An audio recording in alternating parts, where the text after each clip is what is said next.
it that the excitement of something new fades so fast? The hedonic adaptation is the tendency to quickly return to a base level of happiness after a positive or negative event in our life, like getting a new car, phone, or an event into your life. That's why your joy fades quickly and you return to a base level of happiness. But what can we do in order to prevent that? And that's what I want to discover with you today. Hi, if you're new here on Ladies Mental, I'm Nina, where I talk about simplifying your life and minimalism as well. If that's something you're interested in, stick around on this channel and we walk the path together. Okay, so it is definitely that we attach stuff and emotions sometimes together. It could be that we want to fill a gap or a hole in our emotion of sadness or grief, and in order to do that we want to put emotion onto a stuff or object, so to speak. And we realize sometimes too late that this is not going to work. If it is an event that you're looking forward to your life, or it could be also that you're telling yourself, if I get this, or if I have reached that age or that level in my life, I'll be happier. I finally did it. And as that event comes closer or you have reached it, your level will drop down again to a base level. As the hedonic adaptation says, we have a temporary control over our emotions and feelings, and that's why we tie it to objects in order to make us happy. It is a quick pleasure or relief of happiness that we can get out of it, but definitely it's sometimes also avoiding having different emotions, and we tie that to the objects. It could be also that in your childhood or in a certain life phase that you had, that you couldn't get something, so now you're trying to get these things. For example, as a child you weren't allowed to get that many toys, or it was not your parents were not able to give you so much stuff for whatever reason. So now that you're in your younger or teenage adult years, you probably buy yourself things that you couldn't have, and it might be satisfying to you, but probably you're just filling a hole of grief and sadness that you had in a certain time of your life. That's definitely hard to deal with, and not saying that I don't have these things. It's just sometimes the awareness that we tie things with emotion together. Dopamine we all know nowadays, but it also affects us as much as we think or might not know. We think we have even the control over it. We're addicted to it. The addiction of fast-paced happiness, it could be you're scrolling the whole day and had fun on it, you had some jokes. Looking back on that day, you maybe feel even more insecure, you're feeling the sense of belonging, you need to be in a certain type of group. It could be the influencers that you're watching, they have a certain lifestyle that you're looking for, and the items that they show, wear, promote affect you as well, as you will create the image of something that you want. So you'll buy the things that they promote or if they think they're good. But definitely there is also emotions tied into marketing. That's why they're always so appealing to us. Or at least in the things that you're interested in, they know how to trigger your emotions, which is also part of the psychology they study in marketing. But even if it's just for scrolling, it's definitely not the path to go for having happiness. And we humans adapt so quickly to things. You have a new car that you always long to get.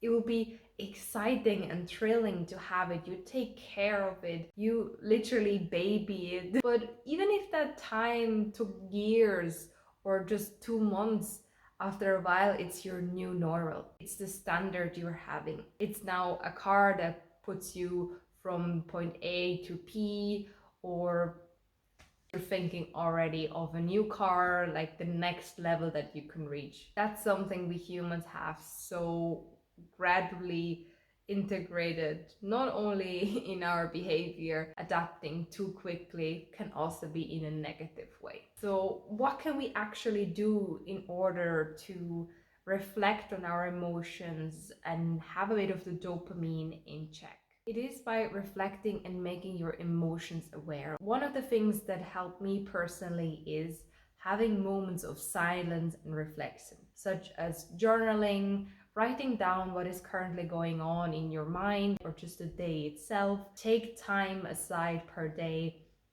to do these things and work on yourself. It could also be, if it's helpful to you when you're on the go, instead of writing your thoughts down, make a voice message to yourself, listen to it and reflect. It's not about criticizing these emotions, it's more that you're paying more awareness to them.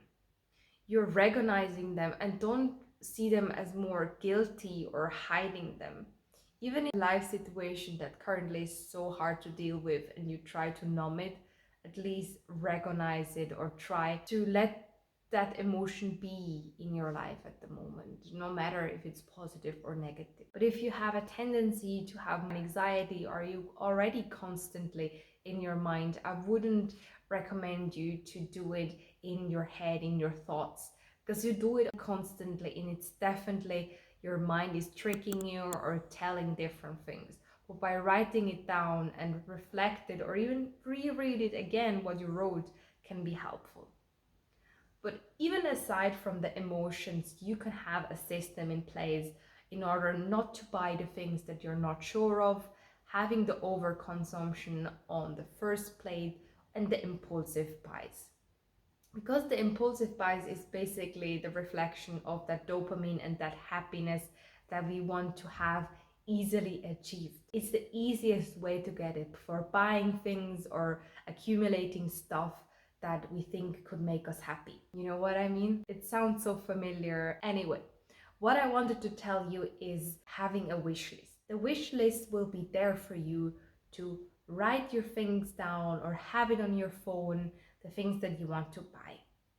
And then you will have a waiting period if you're somewhere where you can't access it again, at least 24 hours, or for some reason you're never going to be there and you're in a rush, at least go out of the shop. Don't buy it just because you're seeing it now in that moment and think you're never going to see that again, you need to have it now. It's not the case. I can also implement that when you're going for your groceries or you're going in a hardware store and you have on your list one item. Let's say you're getting a new tea towel, but maybe you see something else that you could need for the kitchen and that it's already on sale and you're like, oh, I need to get it, it's already in discount, I can pay it for less. No, restrict yourself to only buy the things on your wish list. Even if it's on discount, that's exactly where you think you should buy it. It's they really want to tie you to buy that, obviously. The general way of using the wish list is to have a reflection time of a month. I think that's ideally. Even if you can stretch it out longer or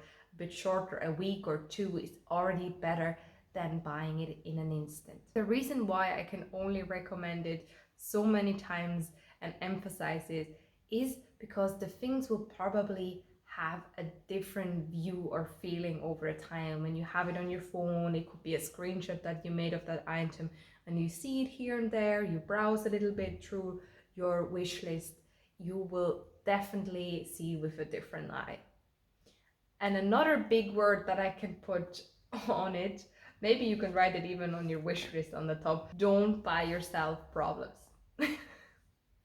Don't buy yourself problems. What I mean with that, recently I thought to buy something as well. It was jewelry, and then I thought, oh, it looks so nice, I would like to get it, it's really my type, that's what I want. But later on the quality was more on the lower end and I couldn't wear it all the time, as it maybe tarnish or fade, so I couldn't wear it in the water or in the gym. So it already came with problems. I had to put it on, put it back, put it on, put it back, and so many times. How many times could I really wear it constantly on my body? And do I want to spend money on something that probably not gonna last me as long as I want? And I'm even sad that they didn't last. So I decided not to, and it was actually the better decision and It was a little bit of an impulsive thing, even if I had it in my mind for like 2 weeks or a bit longer. But that's exactly why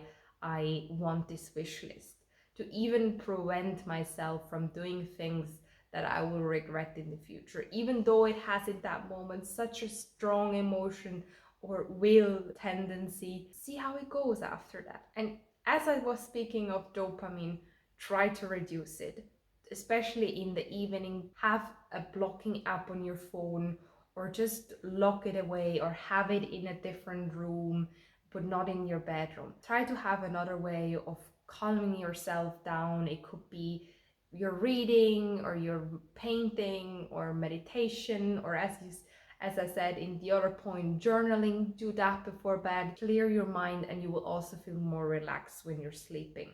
As when we are on our phone, and definitely in the evening, stop that. And then you will see a shift in your happiness level. It could be also that you're tying more experience into happiness. That's also one of the qualities that we minimalists love. We rather prefer going for something or experience something, learning a new skill, rather than buying items. But even that said, items should spark you joy, and it's not a bad thing to buy something. But most of our things that we do buy are not necessary, even though we think it is. So have a think about that, and let me know what is one of the impulsive purchases that you did and you instantly regretted like an hour or two after you bought it. I would love to know it in the comments. And I see you next time. Thanks for watching this video, and feel free to subscribe. Thank you. Bye.